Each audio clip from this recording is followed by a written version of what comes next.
হামজা চৌধুরীকে ঘিরে পুনর্জাগরণ হয়েছে দেশের ফুটবলে, তাই তো তাকে নিয়ে ভক্তদের আগ্রহের কমতি নেই।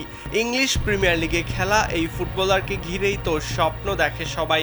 নতুন বছরে লাল সবুজের ভক্তদের অপেক্ষাটা বেশ লম্বা, কারণ হামজা সমিতরা আবারও দেশের হয়ে মাঠে নামবেন আগামী মার্চে। কিন্তু সেই অপেক্ষাতে যেন বজ্রপাতের মতো বর্ষণ নিয়ে হাজির হামজার ইনজুরি। গত শনিবার চার্লটন অ্যাথলেটিকের বিপক্ষে ম্যাচে এমসিএল ইনজুরিতে পড়েন হামজা। এরপর থেকেই গুঞ্জন উঠেছে, তবে কি আগামী মার্চ উইন্ডোতে দেশের জার্সিতে খেলতে পারবেন না হামজা, কারণ তাকে যে প্রায় ৬ সপ্তাহেরও বেশি সময় মাঠের বাইরে থাকতে হবে। তবে সকল শঙ্কা উড়িয়ে আশার আলো দেখালো বাফুফের সাধারণ সম্পাদক ইমরান হোসেন।